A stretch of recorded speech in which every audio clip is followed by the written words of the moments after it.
मैं ओंकार हूं, सद्गुणों, सद्प्रवृत्तियों, सद्भावनाओं और सद्विचारों का पालनहार हूं। मैं ओंकार हूं। सूर्यदेव के साथ त्रिदेवों का शुभ आशीष पाकर प्रियव्रत प्रसन्न हो उठे।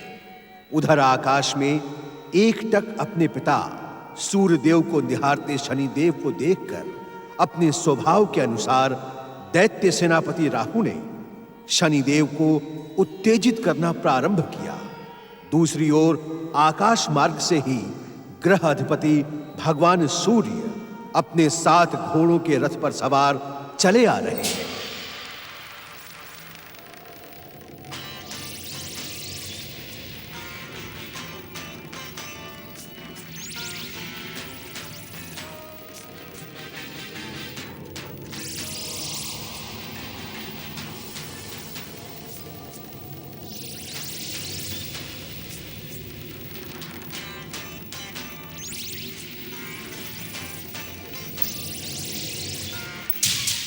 उस दिन अपमानित और प्रताड़ित होने पर भी तुम अपनी अशुभ काली छाया मुझ पर डालने चले आए।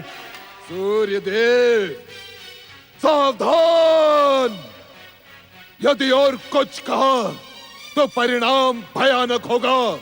राहु जैसे कुटिल और प्रवंचक मित्रों ने तेरी बुद्धि को भ्रष्ट कर दिया है। आज मैं अपनी भयानक कुदृष्टि से तुम्हारे तेज को सदा सदा के लिए खंडित कर दूंगा यदि तुमने मेरे प्रश्न का समाधान नहीं किया। पुत्र कहते हुए मुझे ग्लानि होती है शनि। तुम पुत्र कहलाने के अधिकारी भी नहीं हो और तुम्हें पिता कहते हुए मेरा मस्तक लज्जा से झुक जाता है। बताओ सूर्यदेव कि मेरी प्रिय माता छाया को तुमने कहां छुपा रखा है? तुम्हारी माता छाया अब इस संसार में नहीं है। उसका अस्तित्व समाप्त हो चुका है। यह तो तुमने पहले भी कई बार कहा है, किंतु आज मैं इसका ज्ञात करके रहूंगा सूर्यदेव कि तुमने मेरे प्रिय माता छाया का वध क्यों किया? मुझे मात्रहीन क्यों बनाया? क्यों? मैंने पहले भी तुमसे कई बार कहा है कि तुम मात्रहीन नहीं हो। देवी संज्ञा में ही तुम्हारी माता छाया का अंश समाया हुआ है। इसी कारण तुम्हें वैर भाव त्याग कर हमें पिता तथा देवी संज्ञा को अपनी माता का सम्मान प्रदान करना उचित है। तुम सम्मान के योग्य नहीं, तुम मेरी कुदृष्टि के योग्य हो सूर्य। मैं आज तुम्हारे तेज और वैभव को खंडित कर दूंगा। असत्यवादी पत्नी के हत्यारे शनि!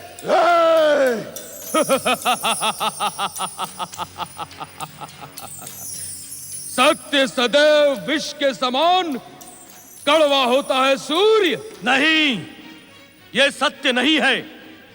छाया की हत्या नहीं हुई है। तो वे कहां हैं? उनका अंश संज्ञा में समा गया है। यह सत्य है। तुम अपने आप को बचाने की चेष्टा कर रहे हो। तुम पत्नी के हत्यारे हो। शनि! पत्नी घाती सूर्य को आज ना छोड़ो शनि। मैं तुम्हारे साथ हूं। राहु, अपनी सीमाओं में रहो, अन्यथा मैं अपने तेज से तुम दोनों को भस्म कर दूंगा।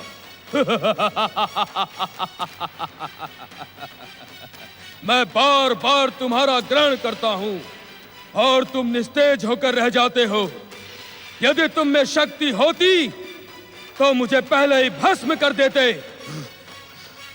शनिदेव, ऐसा अवसर बार बार नहीं आता। हम दोनों अपनी शक्ति और कुदृष्टि से आज सूर्य को नष्ट कर विष्णु के संसार में अंधकार ला देंगे। अवश्य राहु। इस दुष्ट प्रवंचक को दंड मिलना उचित ही होगा। शनि!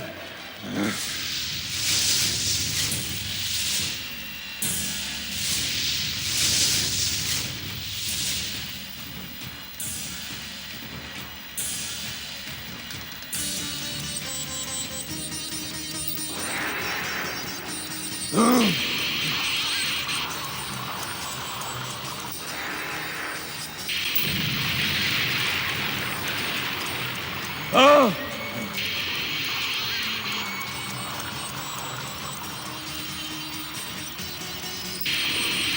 आ!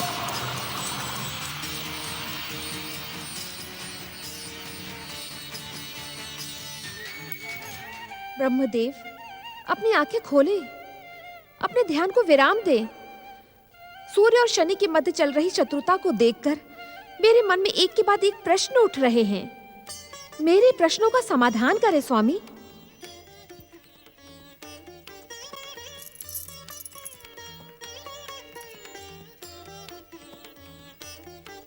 ब्रह्मदेव, आपकी सृष्टि में कैसा विरोधाभास। आज पुत्र ही पिता का शत्रु बन गया है।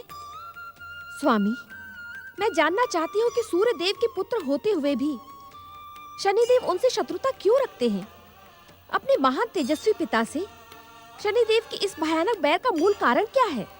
देवी, इस घोर शत्रुता का मूल कारण है सूर्यपुत्र शनिदेव का अभिमान, द्वेष तथा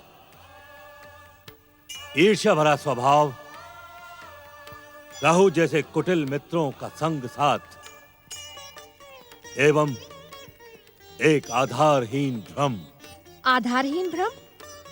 परंतु भ्रम का जन्म तो आधार की भूमि पर ही संभव है ब्रह्मदेव। हाँ देवी, प्रायः भ्रम का जन्म आधार की भूमि पर ही होता है, परंतु शनिदेव जैसे अभिमानियों पर सत्य की धारणा प्रभावी नहीं होती। अर्थात पिता पुत्र की इस घोर शत्रुता के मूल में एक ऐसा रहस्य है, एक ऐसा कारण है देवी, जो प्रचारित और जाना पहचाना होते हुए भी अनजाना है। आज आप कैसी रहस्यमयी भाषा बोल रहे हैं ब्रह्मदेव? भाषा का रहस्य, भाषा, शब्द और वाणी की स्वामिनी वाग देवी सरस्वती से छुपा तो नहीं है। छुपा भले ही ना हो स्वामी, परंतु आपकी बातें सुनकर सूर्य और शनि की द्वेष की कथा जानने के लिए मेरी जिज्ञासा और बढ़ चुकी है। जो जाना पहचाना हो, प्रचारित और विदित हो, वो अनजाना कैसे हो सकता है? देवी, इस संसार में अनेकों बार स्वयं की आंखों से देखा और स्वयं के कानों से सुना सत्य सत्य नहीं होता। अर्थात का ज्ञान तुम्हें सूर्यदेव और शनिदेव की कथा सुनने पर हो जाएगा। अवश्य स्वामी, मैं इन महान पिता पुत्र की कथा सुनने के लिए उत्सुक हूँ। आप यथाशीघ्र ही मुझे इस कथा का ज्ञान कराएं, मेरी जिज्ञासा और मेरे प्रश्नों को शांत करें। अवश्य देवी।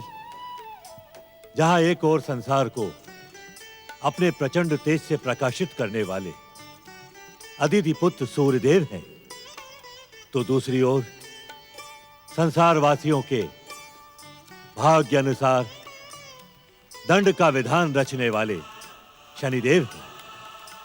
और पिता पुत्र की शत्रुता के मध्य एक अनजाना भ्रम। देवी, इस कथा को जानने के लिए तुम्हें सबसे पहले देव शिल्पी विश्वकर्मा के विश्वकर्मा लोक में चलना होगा, जहां विश्वकर्मा की सबसे युवा पुत्री देवी संज्ञा एक दिन न जाने किस कल्पना में खोई बैठी थी। उसी समय उसकी छोटी बहन बृहस्पति ने कक्ष में प्रवेश कर अपनी दीदी संज्ञा की तंद्रा तोड़ने का प्रयास किया।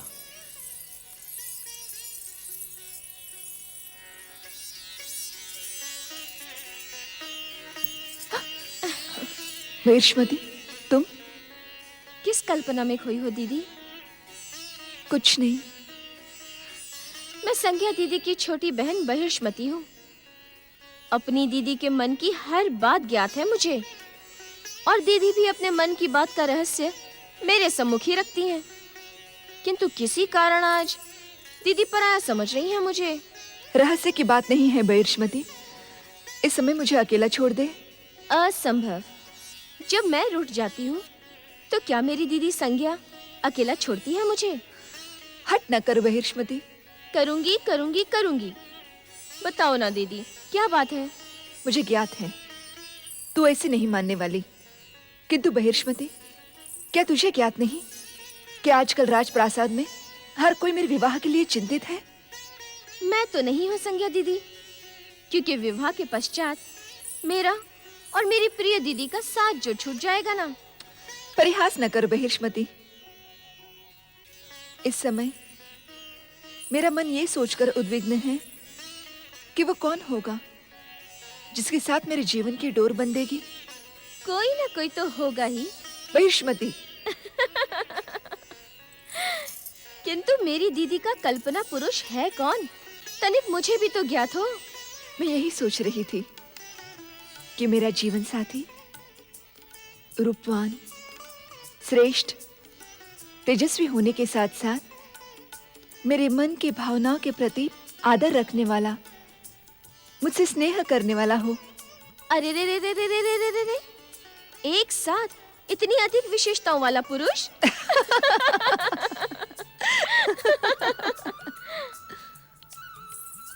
संज्ञा का स्वप्न राजकुमार कहाँ से मिलेगा?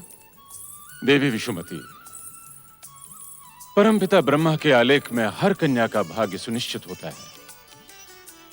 हमारी पुत्री संज्ञा का स्वप्न राजकुमार भी कहीं न कहीं हमारी प्रतीक्षा कर रहा होगा। फिर क्या हुआ ब्रह्मदेव? क्या देवी संज्ञा को उनकी कल्पना का राजकुमार मिला? क्या देव शिल्पी विश्वकर्मा और देवी विशुमती की प्रतीक्षा समाप्त हुई? क्या आपने अपने आलेख में देवी संज्ञा के लिए उनकी इच्छा के अनुसार ही भाग्य सुनिश्चित किया था? एक साथ इतने सारे प्रश्न इस बात का संकेत दे रहे हैं कि आप इस कथा की रोचकता से जुड़ चुकी हैं। ये मेरे प्रश्नों का उत्तर नहीं है ब्रह्मदेव। देवी, मैं आपके प्रश्नों के उत्तर में केवल इतना ही कहूंगा कि हाँ, संज्ञा की कल्पना का राजकुमार हमारे आलेख में पहले ही लिखा जा चुका था। विश्वकर्मा और देवी विशुमती की चिंता का अंत करने के लिए हम विश्वकर्मा लोग गए। हमने विश्वकर्मा और देवी विशुमती को अदिति पुत्र सूर्यदेव का परिचय देते हुए कहा कि अदिति पुत्र सूर्यदेव ही संज्ञा के पति होंगे। आप दोनों उन्हें प्रसन्न करें। हमारी बात मानकर उन दोनों ने नदी तट पर जाकर सूर्यदेव की आराधना प्रारंभ की। ओम सूर्य नारायणाय नमो नमः। ओम दिवाकराय नमो नमः। ओम आदित्याय नमो नमः। ओम भास्कराय नमो नमः। ओम सूर्यदेवाय नमो नमः। ओम सूर्यदेवाय नमो नमः। ओम सूर्यदेवाय नमो नमः। ओम सूर्यदेवाय नमो नमः। ओम सूर्यदेवाय नमो नमः। ओम सूर्यदेवाय नमो नमः। ओम सूर्यदेवाय नमो नमः। ओम सूर्यदेवाय नमो नमः। ओम सूर्यदेवाय नमो नमः। ओम सूर्यदेवाय नमो नमः।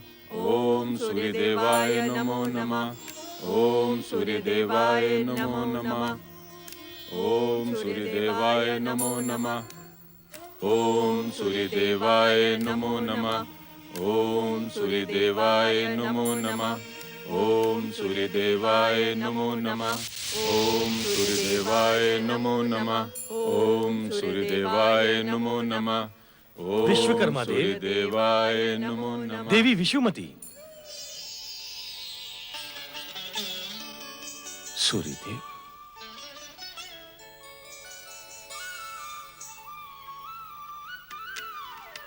आप दोनों की तपस्या से हम अत्यंत प्रसन्न हैं। अपना इच्छित वरदान मांगे विश्वकर्मा देव। संसार को अपने तेज से प्रकाशित करने वाले सूर्यदेव, परमपिता ब्रह्मा जी के आदेशानुसार हम आपको अपनी ज्येष्ठ पुत्री संज्ञा के वर के रूप में प्राप्त करने के इच्छुक हैं। देवी विशुमती के कथन को सुनकर आप मौन क्यों हो गए सूर्यदेव? अपने विवाह का निर्णय हम स्वयं नहीं कर सकते विश्वकर्मा देव। अर्थात अर्थात मेरे विवाह का निर्णय मेरे प्रातः स्मरणीय माता पिता ही ले सकते हैं। इसके लिए आपको मेरे आदरणीय पिता महर्षि कश्यप तथा माता देवी अदिति से अनुमति प्राप्त करनी होगी। आपकी अपने माता पिता के प्रति अनन्य भक्ति को देखकर हम धन्य हो गए सूर्यदेव।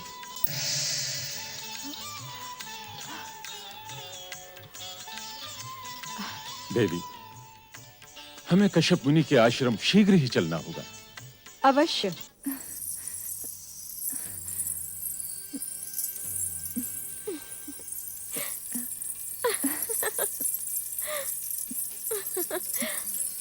अरे अरे अरे, मेरी परम प्रिय दीदी इतनी शीघ्र पराजय कैसे स्वीकार कर सकती है?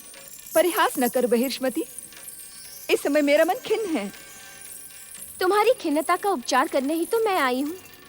तुम्हारे भावी पति सूर्यदेव ने माताश्री और पिताश्री की आराधना को अस्वीकार नहीं किया है, अपितु उन्होंने कहा कि इसके लिए मेरे माता पिता से अनुमति लें। अब तो ये विवाह निश्चित ही है। भला तुम जैसी सुशील, रूपवान, विश्वकर्मा पुत्री को वे पुत्रवधु के रूप में स्वीकार क्यों नहीं करेंगे? तू नहीं समझती बहिर्ष्मति, सूर्यदेव को पति रूप में प्राप्त करने का विचार ही मुझे भयभीत कर देता है। ये तुम क्या कह रही हो दीदी? सत्य कह रही हूँ बहन। जिस सूर्य के तेज से सारा संसार ताप का अनुभव करता है, उसके समीप जाकर मेरा शरीर भस्म नहीं हो जाएगा? पति का प्रेम भस्म नहीं करता दीदी, अपितु स्नेह की शीतलता प्रदान करता है। सूर्य देव के दो रूप हैं, एक शांत शीतल देवता का और दूसरा ताप देने वाले भास्कर का। तुम्हें तो वो शीतलता प्रदान करने वाले देवता के रूप में प्राप्त होंगे। तू मेरी भावना को समझ नहीं रही है बहिर्ष्मति, और मैं तुझे समझा भी नहीं पाऊंगी।